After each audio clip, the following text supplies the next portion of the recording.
Hello friends, for today's video I wanted to do a little bit of a bookend on our first quarter, go through in a directory style some of the videos that we did over the course of this first quarter, also go through everything I read within this first quarter, not anything in depth, just kind of giving an overview, maybe some stats about things that I picked up, and then looking ahead into this next quarter, some slight changes that'll be here, as well as things I'm looking forward to, things I'm going to try to prioritize in my reading, those sorts of things. General stats about the amount of things that I picked up within this first quarter.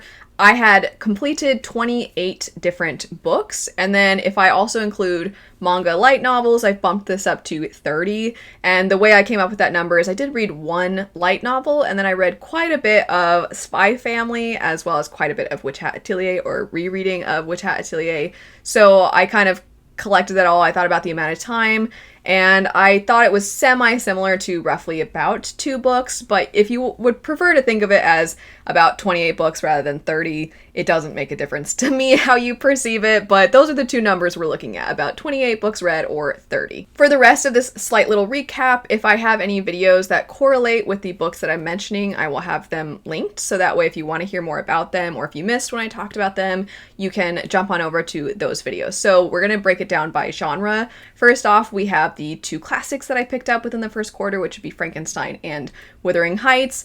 I am not somebody who is an expert whatsoever in classics. They're fairly new to me, but I really thoroughly enjoyed both of these. I got so much out of them, and I really am so excited to continue reading the classics, and it's really interesting to see how I feel like classics have informed a lot of modern literature as well. I also picked up 3 different contemporary romance books. We have An Academic Affair, Only for the Weak, and The Neighbor Favor.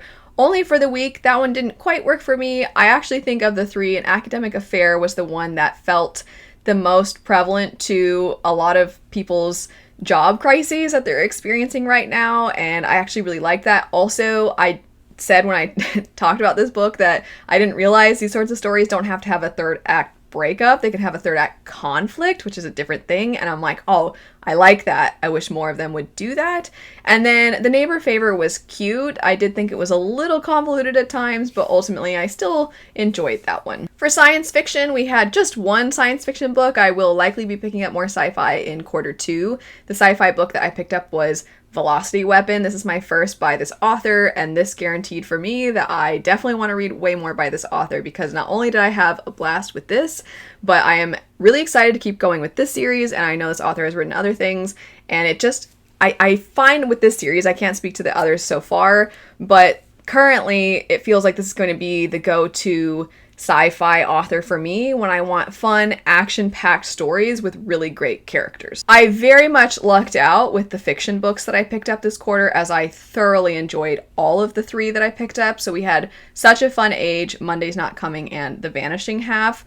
I felt that Such a Fun Age was borderline satirical, and I greatly enjoyed it. Monday's Not Coming and The Vanishing Half were both incredibly moving, but also very tragic stories. I'm a big fan of historical fiction. Unfortunately, the one historical fiction book I picked up didn't quite work for me, but I would try something else by this author, and that book would be Sisters in Arms. The light novels and manga that I picked up, as noted, I had caught up with Spy Family. No one I know is caught up, and it's painful, but at least I see the occasional fan art, and I'm like, oh, this is gonna get me by. But I really need other people to catch up with Spy Family.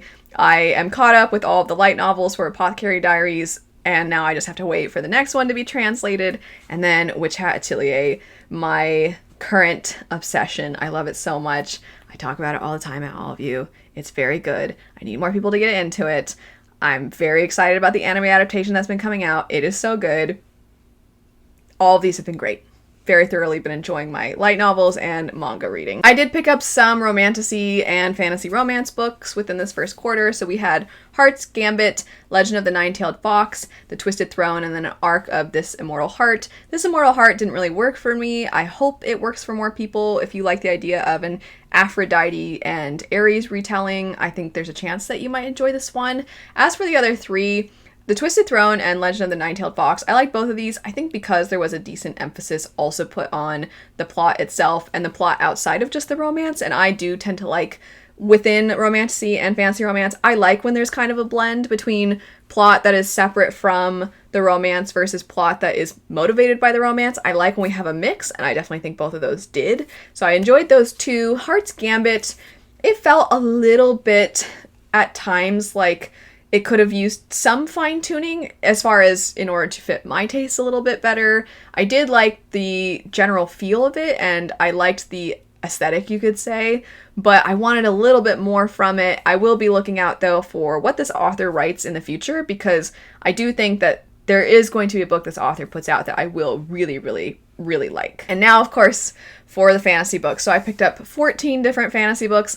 I'll do a quick run through of what all of those were. This is a mix of backlist and newer works. So we have A Land So Wide, didn't really work for me. The Ballad of Black Tom. Unfortunately, this one was a story where it being in novella format did hurt my way of resonating with it. I know sometimes it doesn't, and other times it can, and I think with this one I would have preferred it being a full-length novel. We had The Poet Empress, thought that was fantastic. The Words of Kings and Prophets, The Land of the Living and the Dead, and Daughter of the Otherworld, all by Shauna Lawless, all fantastic. A Natural History of Dragons will continue this series. I had gone back and forth between really, really enjoying it and then not enjoying it quite as much, but I do plan to keep going. The Sirens, this one is more contemporary fantasy, I would say. I felt like the themes were very moving and very heavy and very sad, and I thought the execution was quite good. Jonathan Strange and Mr. Norrell, very much entertained, but also one of the most meandering stories. But I did like it, but it was not my typical book. If you don't like dry humor or meandering stories, this probably won't work for you at all, but I did quite like it. The Everlasting, pretty repetitive. If you've picked it up, you know why. But the writing in this I thought was phenomenal, so as a result, I greatly enjoyed it. A Resistance of Witches, loved this one. I didn't put this on my favorites of the quarter, and I meant to, because I really liked A Resistance of Witches, so I might have to sneak it in to quarter two, even though I read it in quarter one. This Kingdom Will Not Kill Me, The Heart of the Naga, and Legacy of Brightwash. So This Kingdom Will Not Kill Me, I actually read that as an arc. It's officially out now. Enjoyed it. Plan to keep going. Didn't absolutely love it, but I am curious to see where it goes. Heart of the Naga, really liked this one. Can't wait for more people to check it out. It's killing me that it doesn't come out until June, but I think a lot of people who like kind of classic epic fantasy are going to really like this one. Legacy of Brightwash, one of the best things I picked up in recent months. Extremely heartbreaking, very different in how it utilizes more so Gaslamp steampunk setting. It's a heavy one, but it's very good. Highly recommend. Getting now into what I'm hoping to pick up, what I want to prioritize, and just some other things I wanted to mention. So I do still plan to continuously read new fantasy. That's one of the things I've had to take a little bit of a backseat on this year because of my new job as an art director, and I have to ensure that I leave time to read the things that are required for that. And typically, over the last couple of years, I would fairly routinely have new fantasy releases wrap-ups. I think what I'm going to try to do moving forward within this year is I still want to pick up new fantasy. I just might not be making videos centered around them as frequently. Before, it was every 3 new fantasy books I picked up, I would talk about, or I would try, sometimes I'd have read already 3, but I thought, well, these are kind of similar, or there's not enough variety in these. Let me wait till I read a few more and I can mix it up a bit, so there's hopefully something for everyone within this. And I just don't know what my schedule is going to be looking like. So I have a few that are like my top 5, 6 books that are new releases that I want to try to prioritize. Also accessibility. It's a matter of, is this available at my library? Was I already planning on getting a copy of this book? Those sorts of things. So we have The Red Winter and The Book of Fallen Leaves. These two in particular have had me curious for a while. They definitely piqued my interest. Also stunning covers for both of these. Very eye-catching. Not that that's the most important thing ever, but artists work hard to do that. So I like to give credit where credit is due, and the artist did a phenomenal job with these.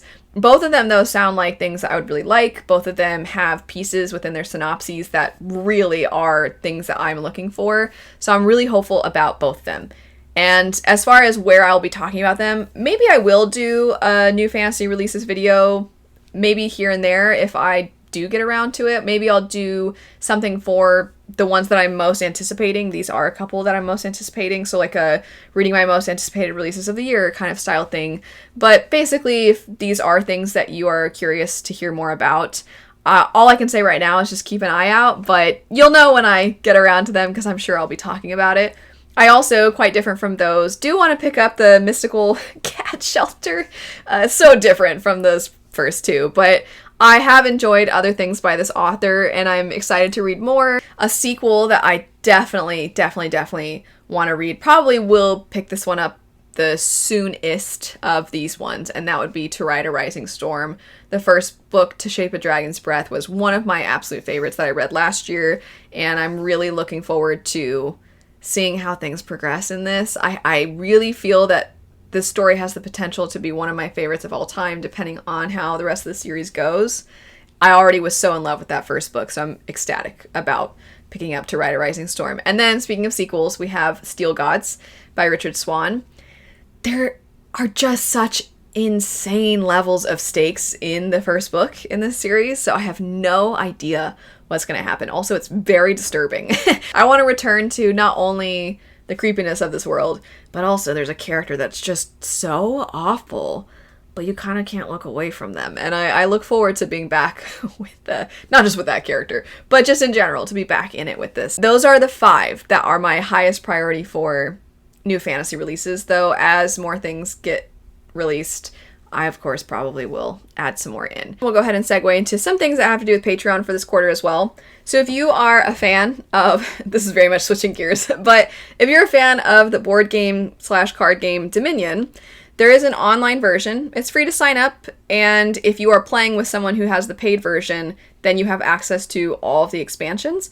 So I have recently started Dominion nights, or days, depending on the time of day that you are currently experiencing and that I'm experiencing. But regardless, Dominion nights, if you've never played Dominion, you'd probably want to give it a try first before jumping online, because it can be a little overwhelming. And also we have a few house rules also that aren't going to make a whole lot of sense if you've never played it before. But if you have played it and you want to join, it's open to everyone. Also, we do reading sprints. And with reading sprints, sometimes they're semi-themed, like, for example, sometimes my husband and I will be reading the same thing, or if I have a friend join, sometimes we're reading the same thing. But it's very chatty, casual. You sprint and read or be productive in some manner for a bit, and then you come back and you chat for a bit, then you go back to reading or being productive, whatever you're doing. So it's a lot of fun. It's a good way to kind of connect and also get things accomplished. And then also there's just the occasional Patreon exclusive video or discussion. Now segueing into Broken Binding and scheduling things. So if you didn't see and didn't know, I recently accepted a job as an art director for the Broken Binding. Also, to be extra clear, I am not replacing my friend Petrick. My friend Petrick also has his own channel. And when I mentioned that I got the job, I said I'm excited to be working with Petrick. But for some reason, that was for some people interpreted as I'm replacing Petrick. And I am not replacing Petrick. Also, nobody could replace Petrick. He's incredible at what he does, and he is a great worker, and he's basically, I've joked, kind of like my supervisor at this point, and it's been incredible getting to work with him. But also, the job is incredible. I've already been doing it for a while. I had to keep it under wraps for a bit, and I still, it's killing me that I can't share the art for it, but you'll all see when you see it. The Broken Binding is great, and I'm loving the job. The thing is, of course, it is going to take up a decent amount of my time. And whenever I have to read through a book or series for that, I do have to make sure I prioritize that. And as such, I mentioned that moving into spring and summer, I'd probably cut back to about twice a week instead of 3 times a week. The first part of the year, I was bouncing between 3 a week, 2 a week, 3 a week, 2 a week for my upload schedule on this channel.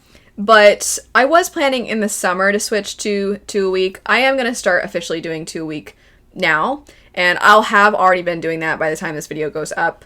I'll also be doing this so that I am not dying in the summertime, because I've mentioned before, my AC, I have to turn it off when I'm filming because the AC unit's right there. There really is nowhere in my house I can go to escape the loud noise of the AC unit, and it gets to be 120 degrees here in the summer. We had like a record high of 102, I think, before spring even happened. In winter, it was over 100 degrees, so I imagine it's going to be a pretty brutal summer. But with the lights and with no AC on, it's not the most pleasant to try to film, and I I just want to ensure that I'm not feeling so faint and lightheaded that my videos are garbage and they're not worth, I'm incoherent or something.